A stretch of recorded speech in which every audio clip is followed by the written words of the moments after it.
Hello, Facebook. Hello, YouTube. Hello, podcast listeners. I'm so happy to be here with you today talking about more content, more healing content, more microdosing content.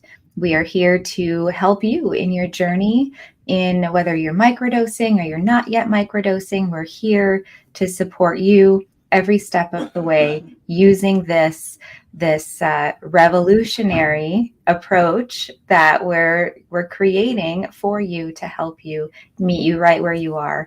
My name is Amanda Hayes, and I'm here with Grizz, and we're going to be going into today something that many of us come across regularly, this idea of surrendering and curiosity and kind of how those two things fit together. But before we get started, I did want to just take a minute and mention that our microdosing mentorship is launching a new cohort, and the last day to register is today for the June cohort. So if you want active support, if you want hands-on help getting your healing practice in play, off the ground, really robust, then please talk to one of us, reach out to one of us on Facebook, YouTube, wherever you are. Let us know, and we will be more than happy to help you through the registration process. And if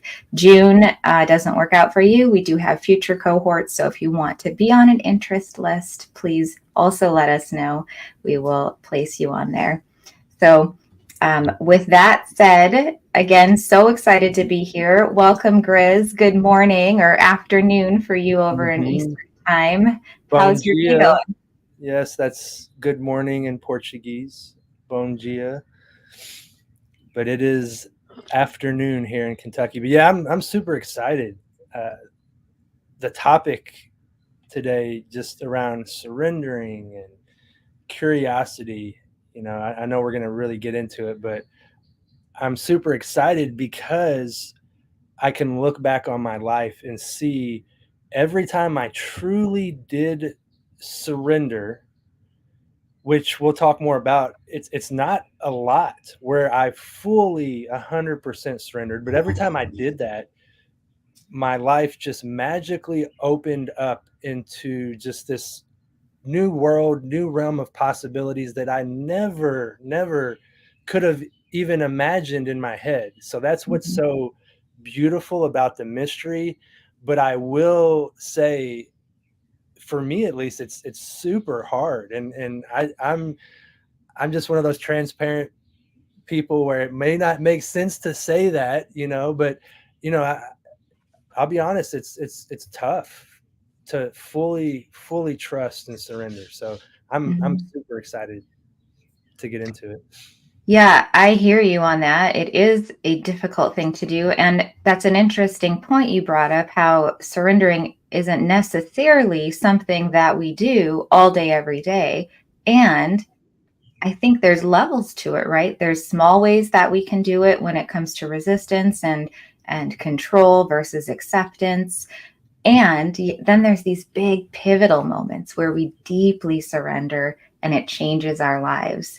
So yeah, I'm curious about that, Grizz, as far as this your experience of surrendering in your life. Tell me as much as you feel comfortable, what Oh types man, of yeah. like what does surrendering mean to you, and how has it impacted you?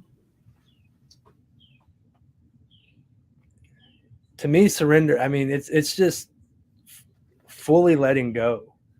And we talked about it on our mentorship call, but just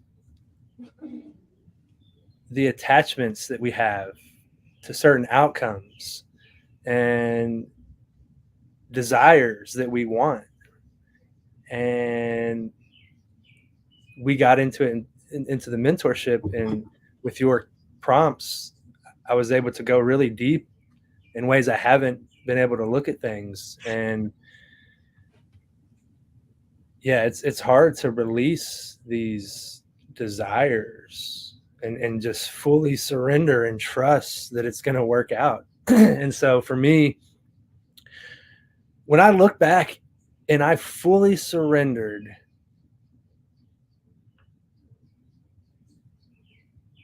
it was almost like I had no choice. Like I was backed against a wall. And so I'm always kind of like walking this like fine line gray area. Did I fully surrender, or was I forced to surrender? But either way it shakes out. I I just, you just have to let go. You just there's nothing else you can do. You've controlled, you've tried things, you've, you know, bought this magic pill or program or whatever, and you're just at the end, right? And so you're at the ledge, and you have to jump, right? And you have to just know, really it's not even, I didn't have a certain, like, is this going to work, is this not going to work? I just had to jump, right? And I just had to let go and surrender. And so when I did that, things like teachers came into my life, different medicine teachers from South America, and I couldn't have imagined it. Even just this most recent ceremony we did, a private ceremony at a horse farm, and we told the owner that in the next phase of the church that we're building, we're looking for land. And she was like, my neighbor is selling their property and it's not on the market yet. And I told her, the thing is we're looking for something where it's built-in revenue for us already on the property. And I didn't know what that was going to look like. I just told her, like, hey, for the church, we don't want to rely so much and be so stressed out having to pay a mortgage with the services we offer as a church. I'm hoping to have something already built into the property that generates revenue.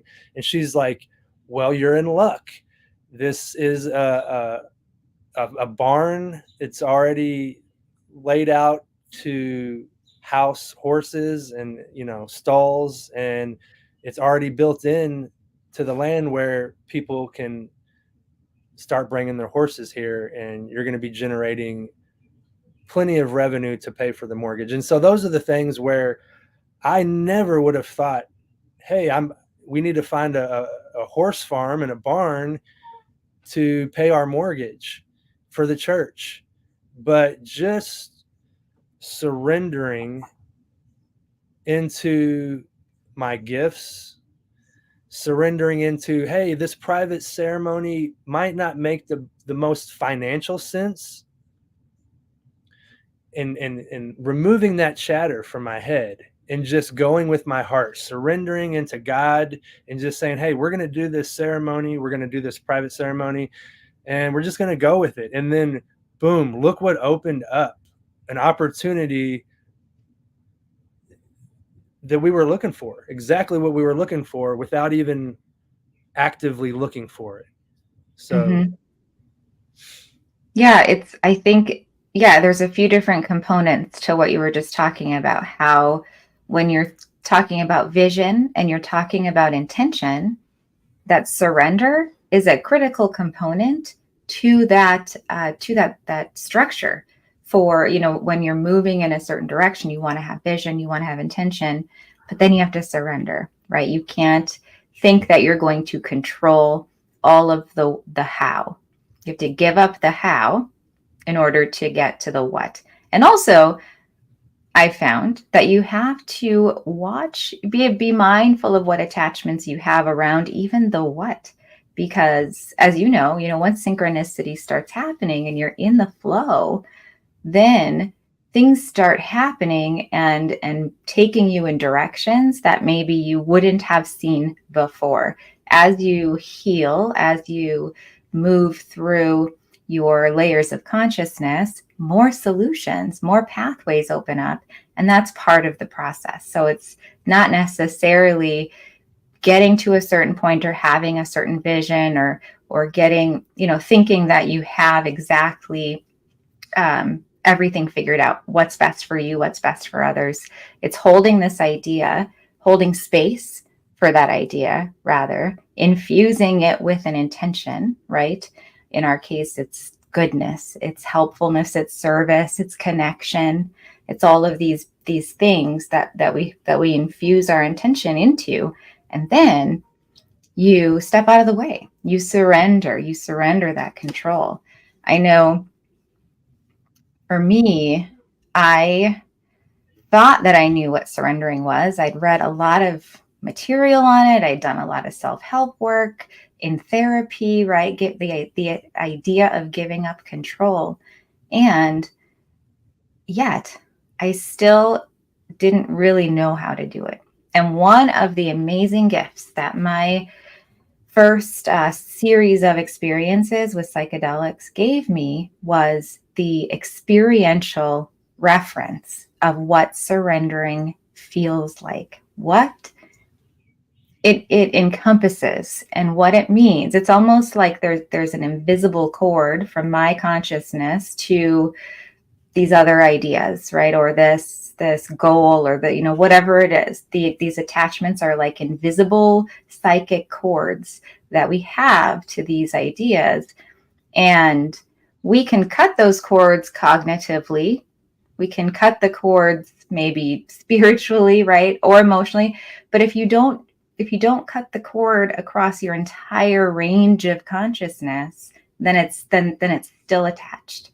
And that was very frustrating for me, because I felt like I was cutting my attachments for a lot of a lot of different goals or emotional circumstances, relationships especially. I thought I was coming to something completely neutral, but I wasn't, because I didn't know how.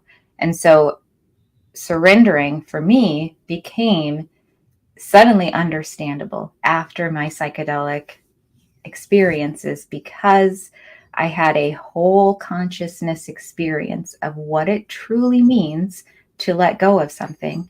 And I've kind of thought about it, it's like in layers. It's like you have to let go of the thing, but then you also have to let go of why you want to let go of the thing. Mm-hmm. If that's not too meta. Like it really does take another layer of removal in order for you to get to those deeper attachments. What comes to my mind, and I'm sure the listeners too, is how do you get there? How do you fully surrender? And am I doing it right? And so there's one word that ties this all together, and it's a tool that Amanda and I are going to talk about. But I don't know if a lot of people are talking about this, but when I look at tools, I ask myself two things. One, does this work? Is this going to work for me? And so based on our work together and my work in the past, this word of curiosity as a tool to help us surrender, I know it's working for me based on our conversations. It's working for you, and why you're introducing these concepts into the mentorship. But one,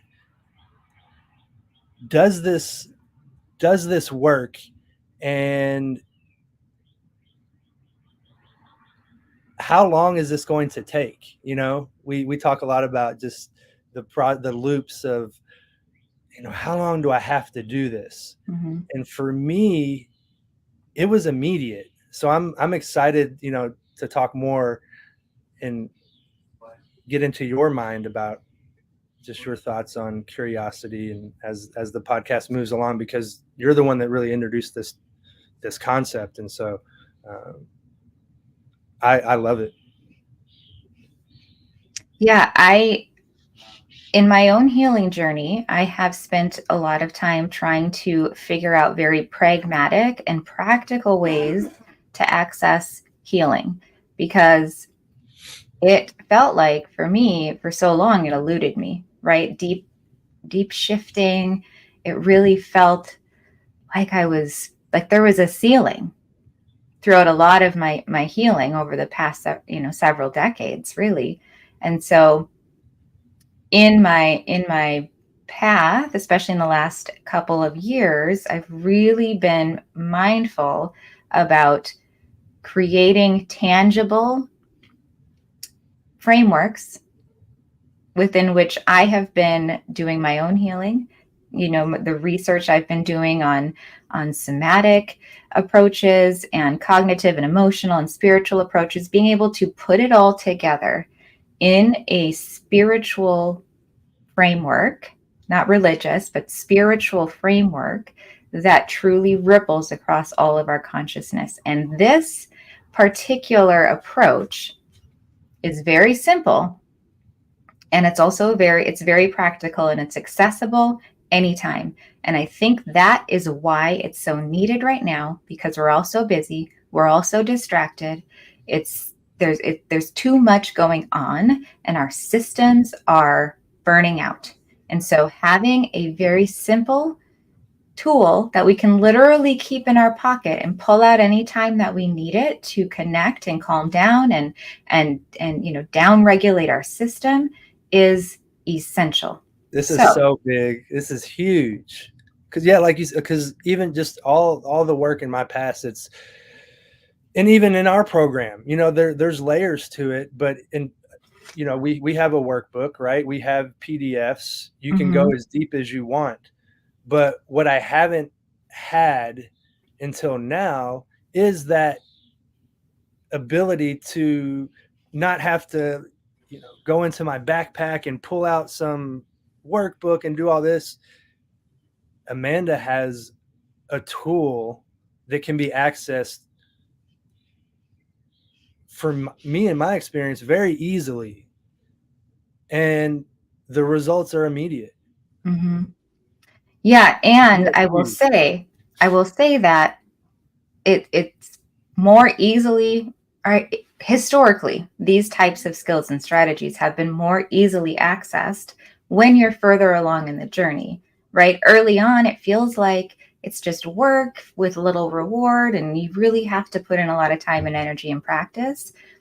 So that's part of the reason why I created this 7-level framework for curiosity specifically, because what if you're struggling to make the switch? What if someone out there is like I was a couple years ago, and like, oh, this all sounds great and I understand it conceptually, but I can't feel it. I can't get to the space where I really feel any different. And that's what I was wanting. I was wanting to just feel different, to shift. And so the 7 levels of curiosity is really scaled.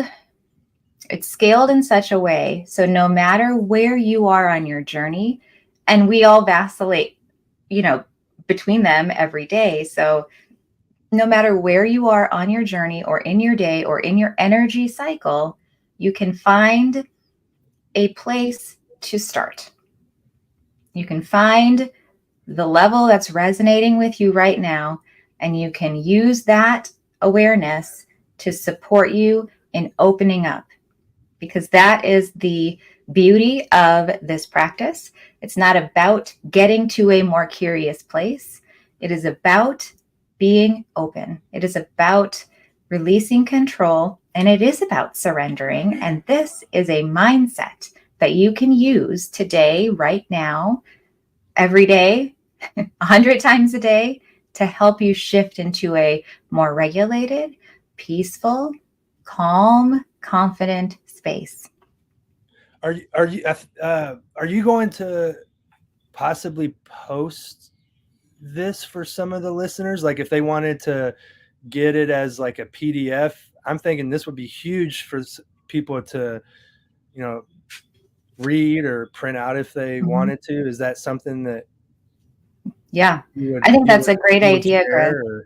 Are you letting this out? I know it is a ton of value. I think this is huge value. And so, yeah, absolutely. Yeah. I will make a PDF. And if anyone out there listening to this is interested, feel free to send us a message. You can find us on Facebook, YouTube. You can email us, however you want to contact us, definitely reach out. I'm happy to send out this information. But let's go into, I'm just going to do a brief overview of each of the 7 levels. Does that sound okay Oh to yeah. you? I can't get enough of this. I want to hear Okay, this every day. sweet. Okay, I love it. You're curious. Perfect.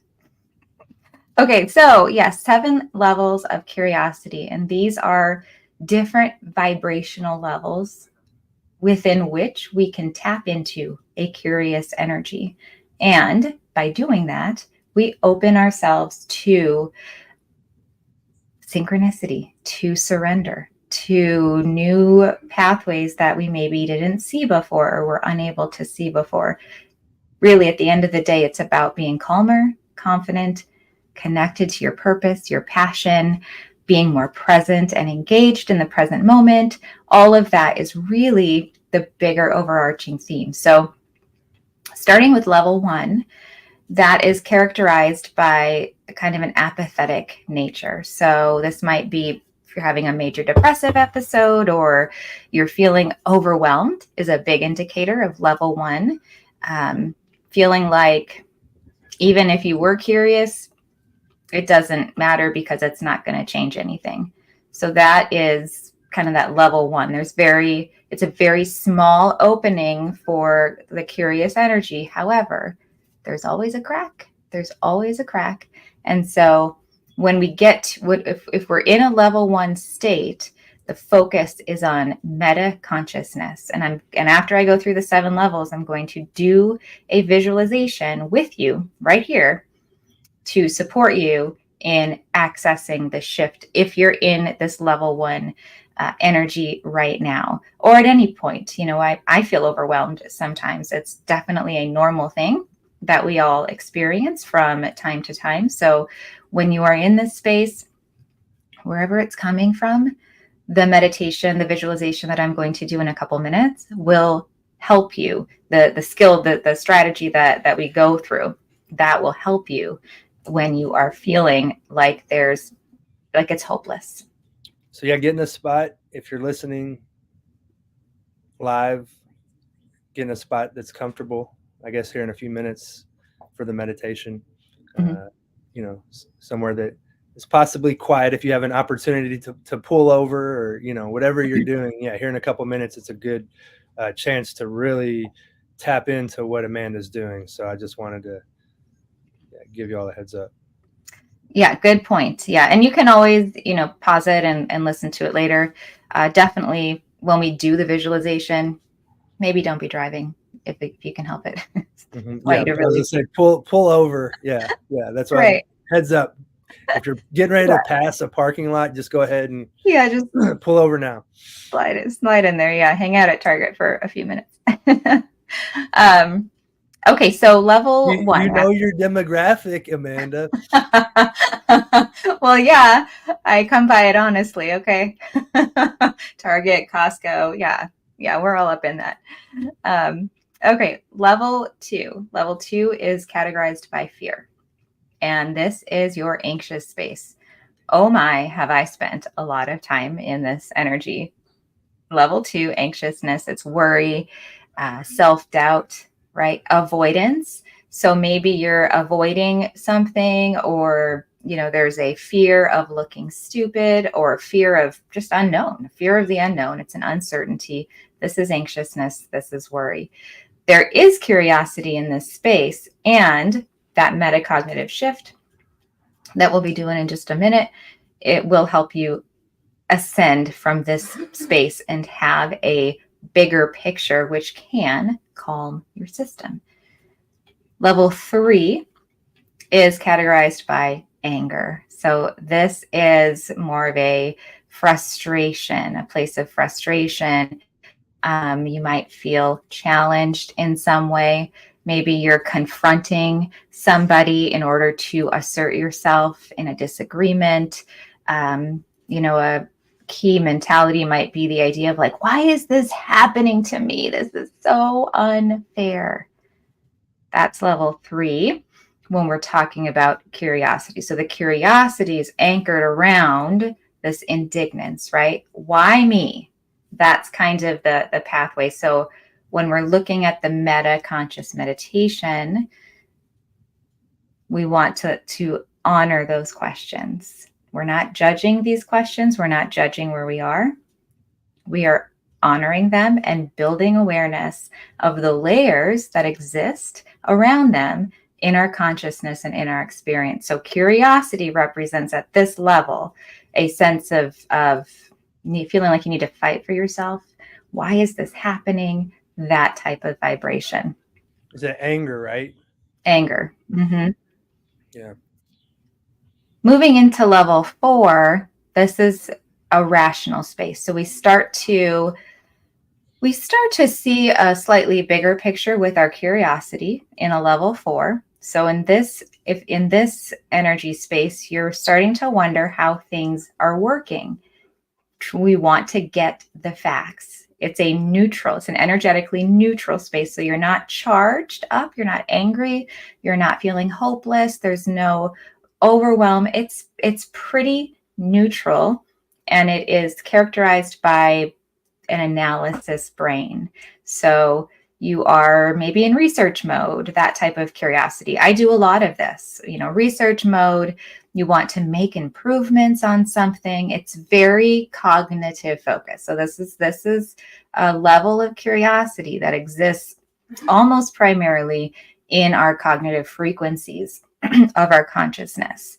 And yeah, it's constructive, it's analytical, it's focused on logistics or facts.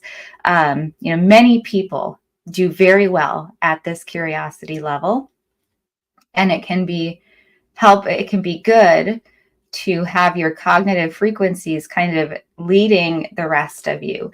The challenge I have found, and this is as we go up into these higher levels, someone who has spent a lot of time in this level 4 type of curiosity, is getting the rest of me on board, right? If I'm researching all of these different self-help strategies or cognitive-based interventions, and feeling like I'm progressing with my curiosity in this level 4, I'm going to hit a ceiling because it is focused on cognition. It's focused on the brain. And there are 5 other frequencies of our consciousness that we want to begin to be aware of. So bringing us into level 5, acceptance, this begins to be more, again, a bigger picture. And we're starting to bring the heart-focused energies on board. So the curiosity in level 5 represents as the idea of, what can I learn from this? How can this event or circumstance be useful for me? How can I grow? How does this help my healing?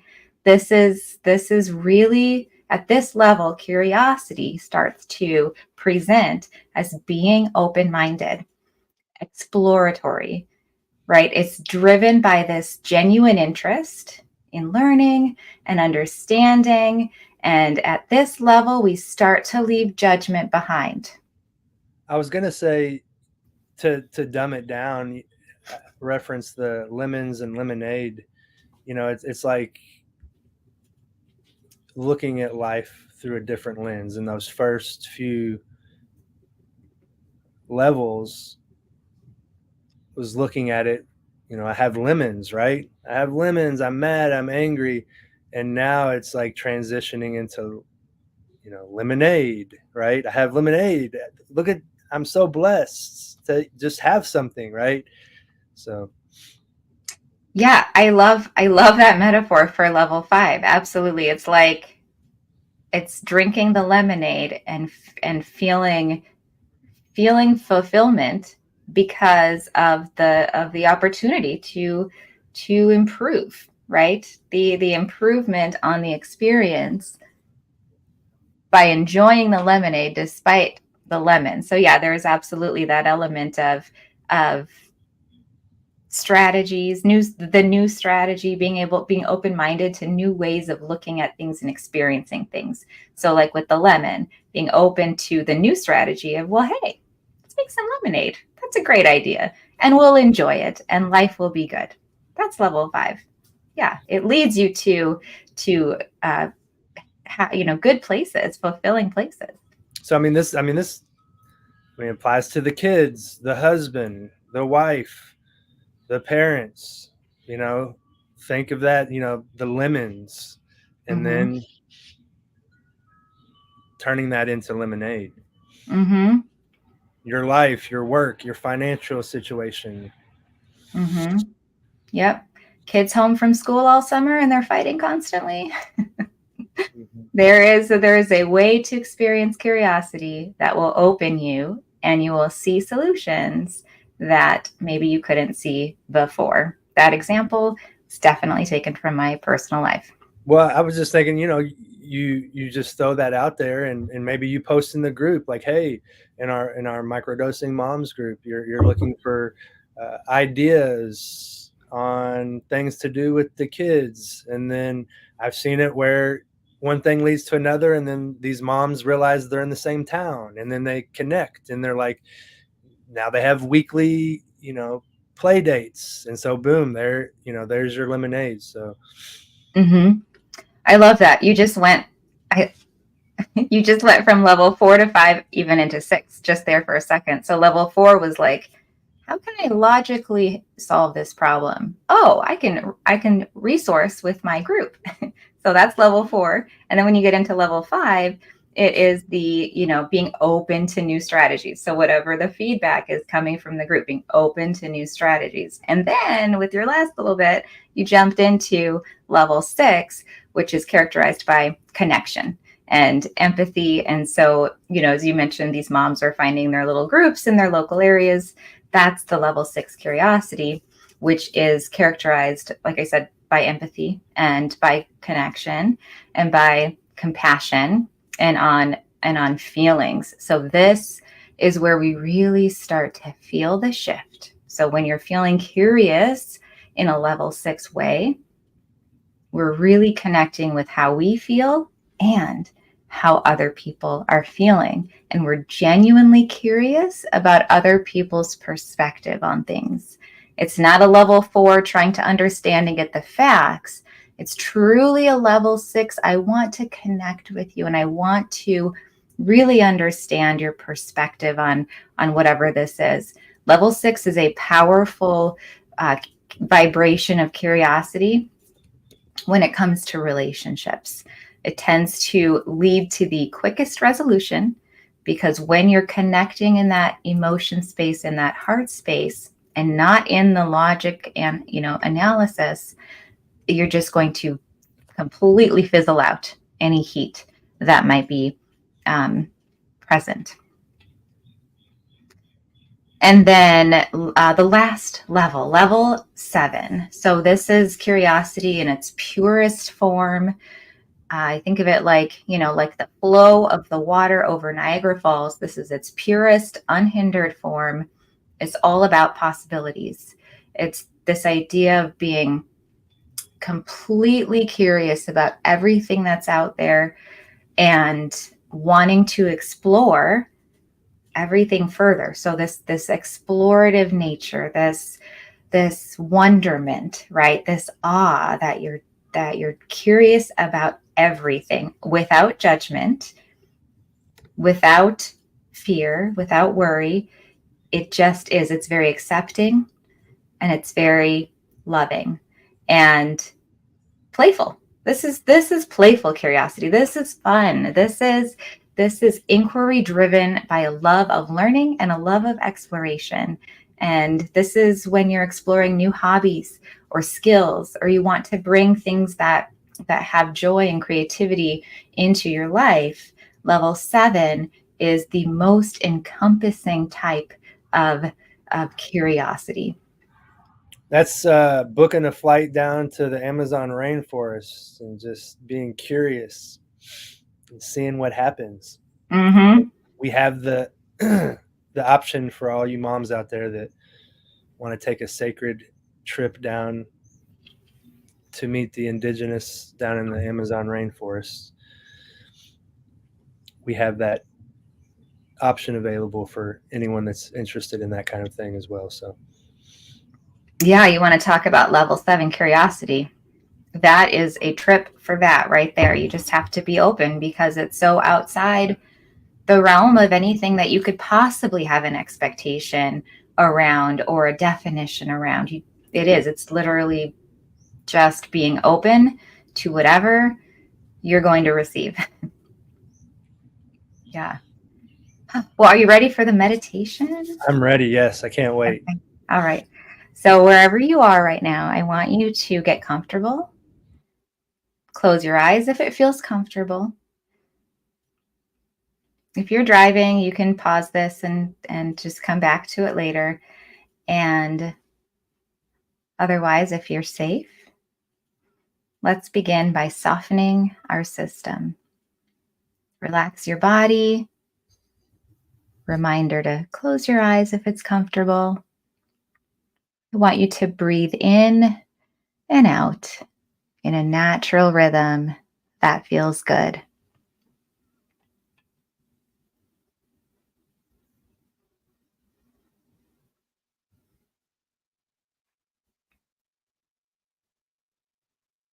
Now, in this quiet space of relative calm in our system, I want you to silently say the word peace in your mind. Say it a few times. Peace.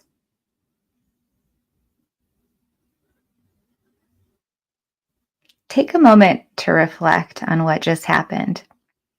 You said the word peace, but who observed you saying it? There are two distinct aspects at play here: the part of you that said peace and the part of you that witnessed yourself saying it. You see, there's a part of you that's always watching, always aware. It's like a silent witness. This is the seat of your consciousness. Let's deepen into this. Say the word peace in your mind again, but this time pay close attention to the part of you that's observing. Peace.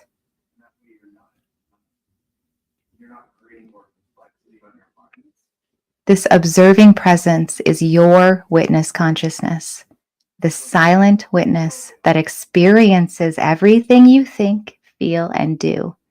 This voice in your head, it chatters endlessly, generating energy in the form of neurons firing about in your head, creating the conscious experience of thoughts. Let's play in this space for a few more minutes. Ask yourself, who am I? Who am I? Observe the response that arises in your mind. Notice how your witness consciousness is there, observing both the question and the answer. It's the ever-present, unchanging part of you that witnesses your inner dialogue. Have you ever wondered why it talks in there? What compels it to speak? And how does it decide what to say and when to say it? Take a moment and sit with these questions. Notice what arises in your awareness.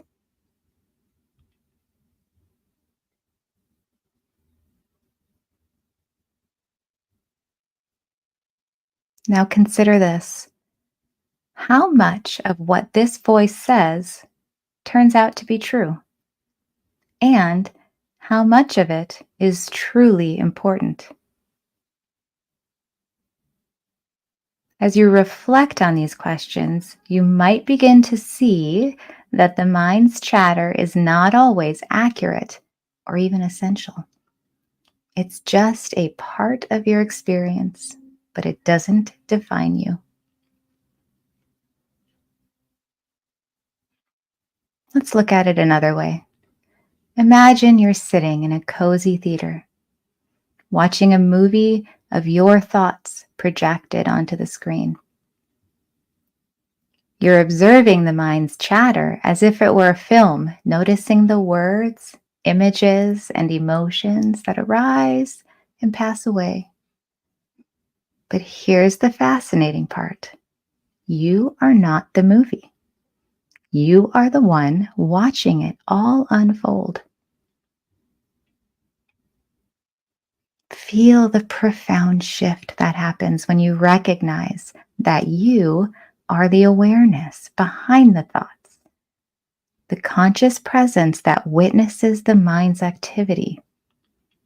It's like stepping back from a beautiful painting and realizing that you are not the canvas, the colors, or the brushstrokes.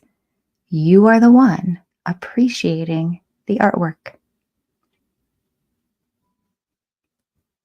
As you rest in this space of observing awareness, notice the sense of peace and clarity that emerges. You are no longer entangled in the mind's chatter, but rather, you are the vast open space in which it arises. This is your true nature, the essence of your being. Most of us go through life completely identified with our thoughts, believing that we are the voice in our head. But as you're discovering right now, that voice is just a tiny part of your whole being. The real you is the one who's listening, the one who's aware. Peace. Peace. Remember, this awareness is always with you in every moment of your life. It's the silent witness that experiences everything without judgment or resistance. The more you connect with this part of yourself, the more you'll find yourself living with a sense of freedom, authenticity, and inner peace. So as you move through your day today, keep returning to this space of awareness. Observe your thoughts, your emotions, and your experiences, and remember that you are the one who's watching it all unfold. This simple yet profound practice has the power to transform your life from the inside out. Let's take a nice deep breath together, in and out. All right, my friend, it's time to gently open your eyes and bring this awareness with you as you step back into the world. Know that you can return to this place of inner stillness and clarity anytime you choose. The seat of your consciousness is always just a breath away. You've got this. Keep shining that light of awareness and watch as your life begins to unfold in these miraculous ways.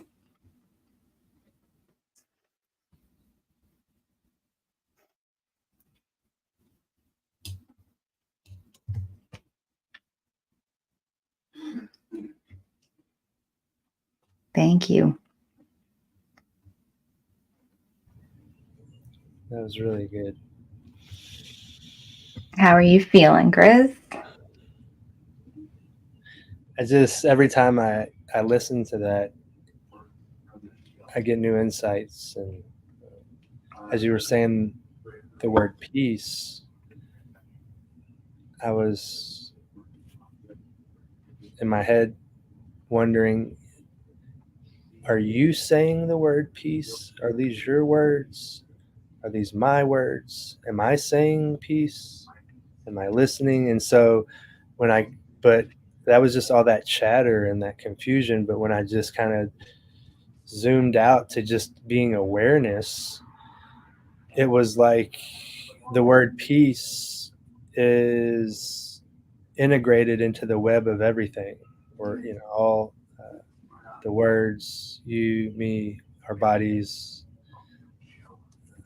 our, I feel like on some level our spirit, it's all the same. We're all connected, but being able to pull out of that into awareness and seeing that from that perspective, it was really, really interesting. And it gave me a lot of peace and calmness. And the one thing that I think is big to share here that came up for me when you said, "Who am I?"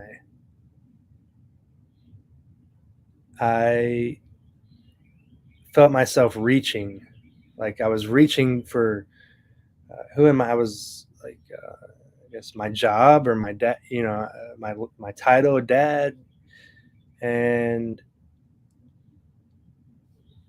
I found that just causes a lot of just chaos and anxiety, and I was able to pull out into awareness what we are, love, awareness, and it felt so much better. And I think on our call yesterday, yesterday we talked about these tools. It's not your fault that you're not, where you think you should be, or that you weren't taught these things. We our parents weren't taught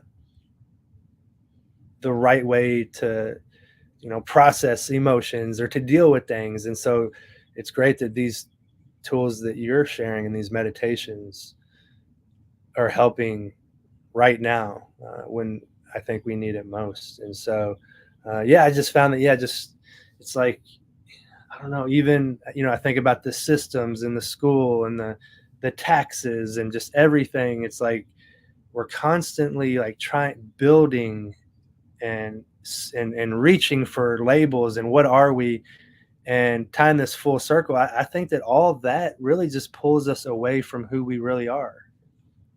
Mm-hmm. That authentic space, right? And yeah, it's interesting how you described with that question, "Who am I?"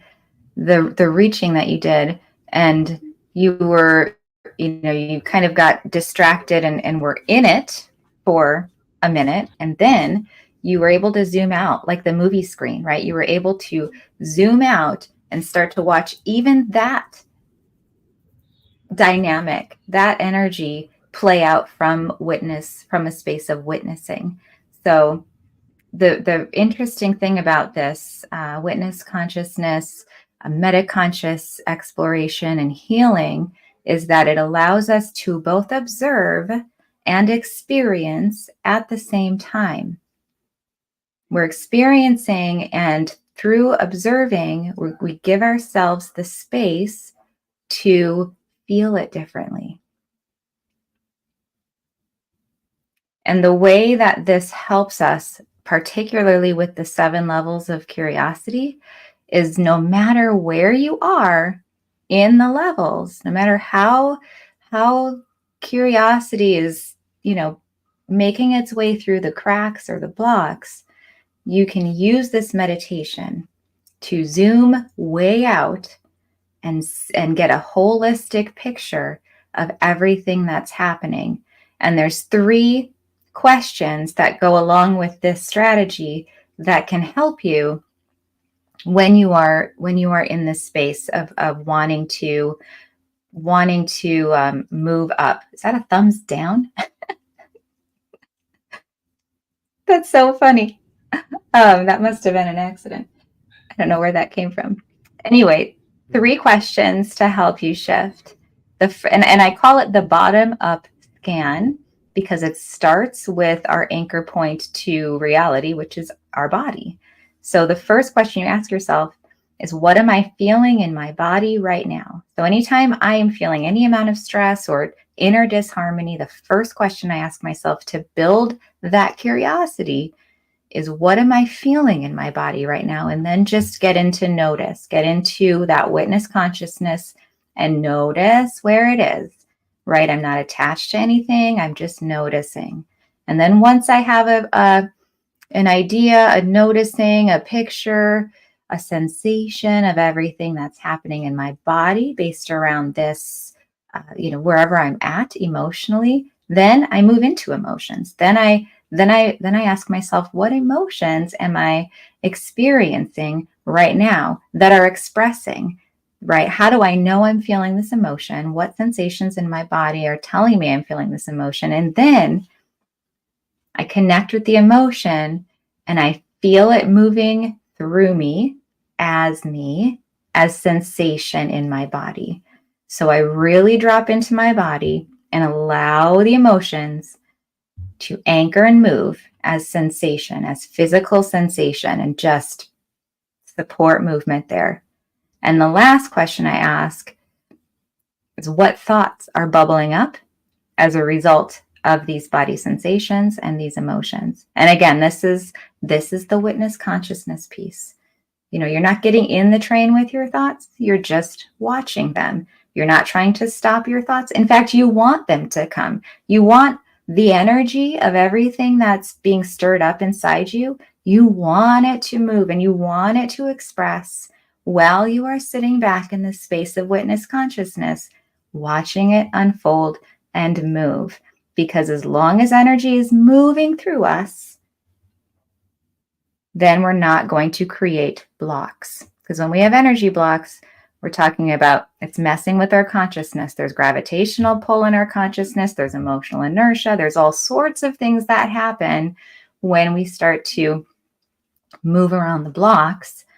So, as you are wanting to get into a space of being totally present and create the space for you to both experience and express your state, your processing. It's a processing space from this witness consciousness, using the curiosity, getting curious about what's happening.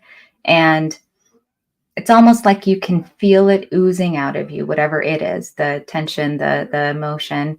And one final thing that came up for me yesterday when I was really kind of thinking about this and putting these thoughts together is that when you are scanning up, you want to be mindful that you're not using different ranges of your different frequencies of your consciousness to control one another. When you're letting your emotions express, you want to keep your thoughts out of it, because oftentimes our thoughts, they're trying to do something. And then if you're struggling, if you're stuck in the weeds, then yes, zoom out and just watch it. Just watch it happening. But as much as you can, try and really keep the experiences separate, because your thoughts will try and control your emotions to take you to a safe place.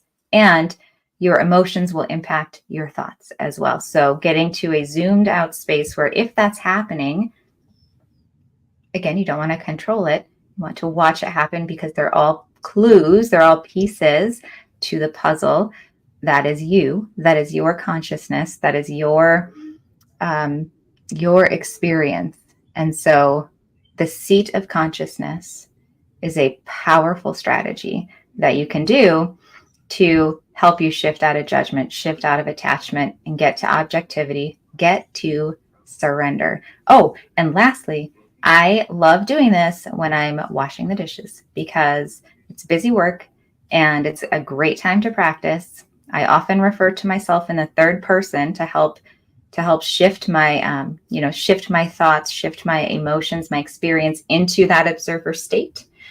And then I just, while I'm washing dishes, I kind of stay in it as much as I can to practice. And after having done that for a couple years now, it's very easy for me to connect with that inner part of me and shift far more readily.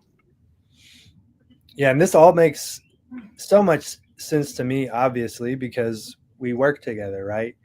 But for all the moms out there listening, if you want to go deeper, our mentorship, if you're still listening, this is an opportunity where it's similar to these types of calls where we're going through this, but now you have the opportunity to be face to face with us, and whatever needs that you have, if you wanted to walk through a scenario and have us kind of coach you through it using these principles, that's That's what the mentorship is about, among many, many other things. But just wanted to throw that out there because I got so much from this. But for maybe the moms that maybe they weren't following along exactly uh, with the podcast, the mentorship is a great opportunity for you to plug in and really get the healing that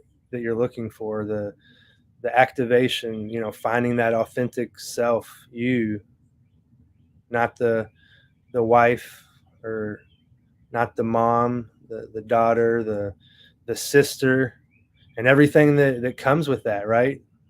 All the emotions and being pulled. We're helping you find you.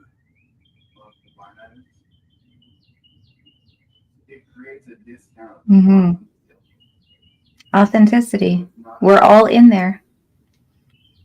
I think I said yesterday when I finally felt like I connected with my authentic self, it was both incredibly anticlimactic and also incredibly profound and deep. It's like, oh, there's not some big secret that I didn't know about, but it's so easy and simple and hard though if you don't know if you don't have a pathway to get there. But one common thing is I'm finding, and just like I think you alluded to, you always knew it was there. You always knew something was there, Mm-hmm. even though it might be dimmed. And that's the curiosity part, right? That's why you're here. That's, in my heart, why I feel like you're here and part of the group. So keep Mm-hmm. following those breadcrumbs of curiosity, and I feel like you're home here with us, and you're in good hands with Amanda and I. And so we're excited whether you join the mentorship or not. We have free resources, a free Facebook group you can plug into, and there's lots of good information in that community. So Mm-hmm. Yeah, and I love connecting with all the moms just about so many things around healing and using microdosing as a tool in that journey. So if you have questions, definitely reach out. We want to support you and make sure that you feel really, really good and solid on your trajectory and where you're headed. thanks, Amanda. Thanks, Yeah, thanks, Chris. listeners, all you moms out there. We're excited. We are, and we'll see you next week.